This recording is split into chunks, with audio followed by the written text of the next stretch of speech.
It is an honor to stand here today on this hallowed ground and reflect on the profound significance of the events that took place 75 years ago tonight. Much of this history is not pleasant. It is messy, even raggedy, with truths that are inconvenient for some and uncomfortable for others. But it is vital that we shine a bright light on these aspects of the past, for they hold lessons that are crucial to forging a new path for the future.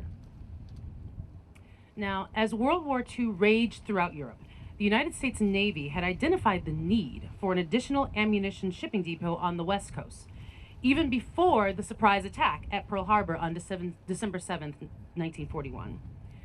Port Chicago Naval Magazine was formally authorized in February of 1942, selected as an ideal location for constructing a new large munitions loading base.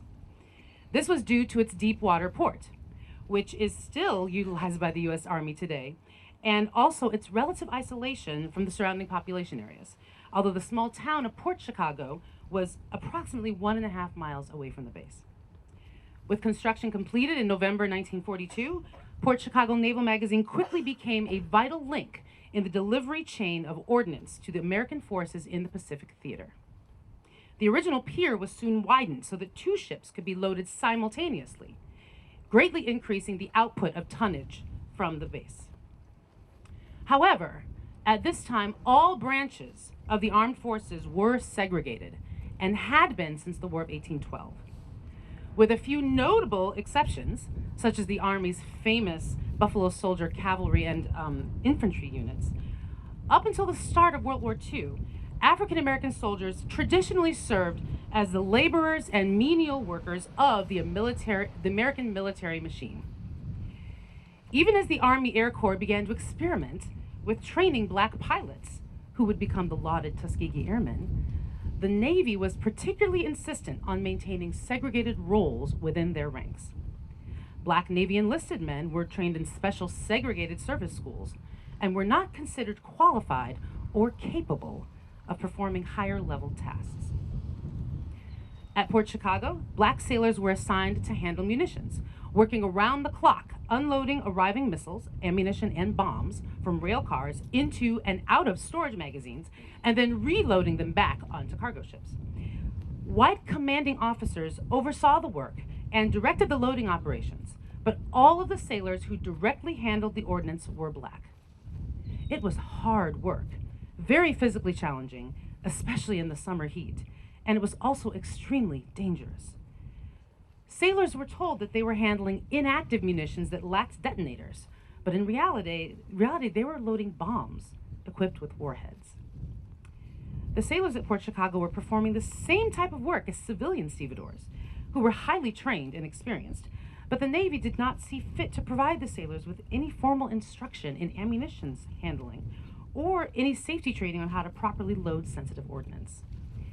To make matters worse, many of the white junior officers overseeing the loading operations emphasized speed above all else, going so far as to race various crews against each other and insisting that they had to maintain a loading speed that was an even faster rate than the professional stevedores.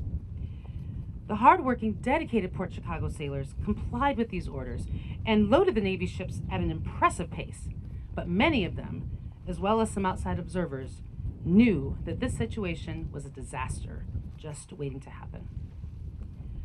On the night of July 17th, 1944, 2 ships were docked at the loading pier here at Port Chicago. The Liberty ship SSEA Bryan had been there for 4 days and was almost loaded to full capacity with ordnance including shells, cluster bombs, depth charges, 1,000-pound bombs, and sensitive incendiary bombs. The Victory ship SS Quinault Victory had arrived earlier that day and was being rigged for loading, set to begin at midnight. 16 rail cars sat on the pier containing additional explosives. In all, the munitions on the pier and in the ship contained the equivalent of approximately 2,000 short tons of TNT. At approximately 10:18 p.m., just behind us, a sizable explosion occurred, followed seconds later by a much stronger blast that reverberated throughout the East Bay, illuminating the night sky with a fireball approximately 3 miles in diameter. Wow. The force of the accompanying shock wave was felt for 40 miles, shattering windows as far away as San Francisco. Pieces of glowing hot metal and burning ordnance were sent hurtling over 12,000 feet into the air before raining down on the base and surrounding communities. Seismographs at the University of California, Berkeley registered the shock waves traveling through the ground, measuring the second blast as a 3.4 on the Richter scale, as if it were an earthquake. All 320 men working on or near the pier that day died instantly. They included 202 African-American enlisted personnel working as loaders, 9 of their officers, 64 U.S. Maritime Service members who were crewmen on the E.A. Bryan and the Quinault Victory, 33 members of the U.S. Navy Armed Guard, 3 civilian Navy workers and 3 civilian Navy workers and contractors, 5 Coast Guard fireboat crewmen, and the Marine who was on guard duty that night. The E.A. Bryan was completely gone, likely pulverized, and the Quinault Victory was blown out of the water, torn into sections that were thrown in several different directions. The pier, along with the boxcars, locomotive, rails, and cargo, were blasted into pieces. The Coast Guard fireboat was thrown 600 feet upriver, where it sank. The rest of the base, including the barracks, where many surviving sailors were thrown out of their beds by the explosion, was severely damaged, as was the nearby town of Port Chicago. 90% of the small community's homes sustained damage, along with almost all of its businesses. Although no one outside of the immediate pier area was killed, over 400 civilian and military personnel were injured, many of them seriously. As you can imagine, the aftermath of the explosion was horrific for all involved. Surviving personnel had the gruesome task of cleaning up and starting the process of rebuilding the base. Out of the 320 men who were killed, only 51 could be identified. Corpses and body parts littered the landscape. Survivors were in a state of shock, traumatized by the disaster, and completely on edge. They did not know what had caused the explosion, and that created an extreme amount of anxiety. Incredibly, the Naval Court of Inquiry investigating the cause of the explosion would lay the bulk of the blame at the feet of the Black enlisted sailors who lost their lives, stating that they were, quote, neither temperamentally or intellectually capable of handling high explosives, and that rough and careless handling of the explosives had likely caused the disaster. Even in the midst of tragedy, the Navy's ingrained discriminatory practices held fast. White officers were granted 30-day survivor's leave, given out to sailors who survived in serious incident where their friends or shipmates had died, and were then transferred to other duty. Black sailors, however, were not granted this leave, not even those who had been hospitalized with injuries. Instead, they were soon transferred to the Naval Barracks in Vallejo, near Mare Island, and on August 9th, barely 3 weeks after the disaster, the 4th, 8th, and 2nd Divisions were ordered to fall in for work. As they reached the junction, where they were then ordered to turn left down to a ferry to reach the ammunition loading dock, the entire company of men stopped cold.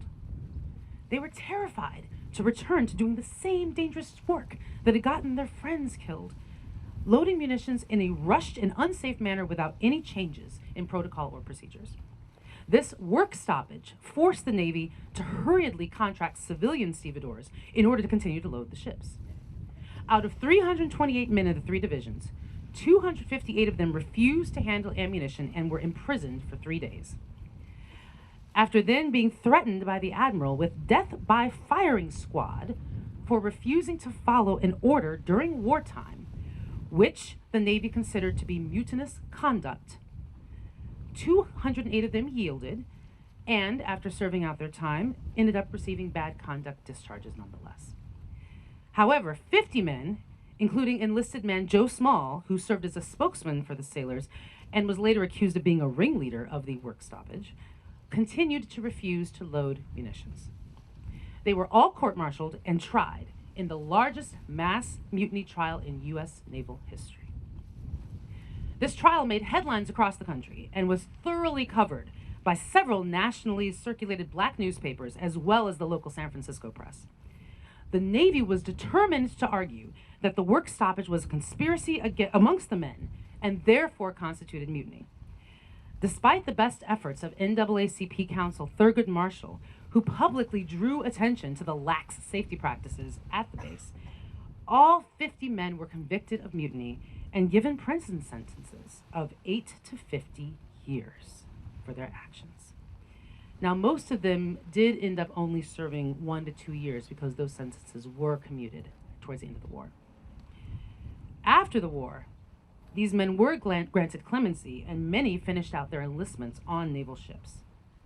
But those convictions still stand today. Now, despite the outcome of the mutiny trial, the working conditions, racial discrimination, and injustices that it exposed could no longer be ignored by the military or by the American public. The Navy was forced to implement a more rigorous safety training program and to change the practice of having only black enlisted men load munitions. By February 1946, the U.S. Navy, which had been the most exclusionist and segregationist of the armed force branches, ironically became the first to officially eliminate all racial barriers in its ranks. And in 1948, President Harry Truman issued Executive Order 9981, ordering the complete racial integration of the armed forces. This was a major advance in civil rights in our country. And it laid bare the inevitable question: if a large traditional institution like the military could desegregate, then why couldn't other American institutions follow suit? Over the next 2 decades, with the Brown versus Board of Education Supreme Court decision galvanizing the civil rights movement, racial discrimination and segregation were declared unconstitutional throughout many other aspects of American life. But as a result of the Port Chicago disaster, the military led the way. Here at Port Chicago, the base was rebuilt, as was the town of Port Chicago. But the Navy immediately planned for an expansion, aiming to increase their munitions storage capacity and to create a wider buffer between their operations and nearby communities. After many years of discussion and protest, the Navy officially took over the town in 1968, gaining congressional authorization under eminent domain to buy out and raise the town. The expanded facility became known as the Concord Naval Weapons Station, which continued to support U.S. war efforts during the Korean War, the Vietnam War, and the Gulf War before its eventual closure in 2008. And now, 75 years to the day after the disaster, it is quite clear that the significance of Port Chicago Naval Magazine is much larger than the memorial itself. This unthinkable disaster has continued to directly impact the lives of thousands of people, particularly the descendants of those who perished or lived through it, and helped to reshape the very fabric of our country in ways that we can now fully appreciate in retrospect. Even as we embark on the exciting work of planning for a future joint visitor center in the newly designated regional park on the inland portion of the former Naval Weapons Station, the enduring themes of loss, accountability, and continued injustice continue to resonate with us today. The National Park Service honors this legacy by helping the American public to form connections with this site and find meaning in reflecting on the past. As we pay tribute today to the brave men of Port Chicago and the sacrifices that so many people made as a result of the disaster, we pledge to continue to elevate their stories, to spread the knowledge and understanding of this history, and to help prepare the next generation of Americans to thoughtfully and critically examine these issues that strike at the essence of who we are as a society. We will make sure that they are not forgotten. Thank you.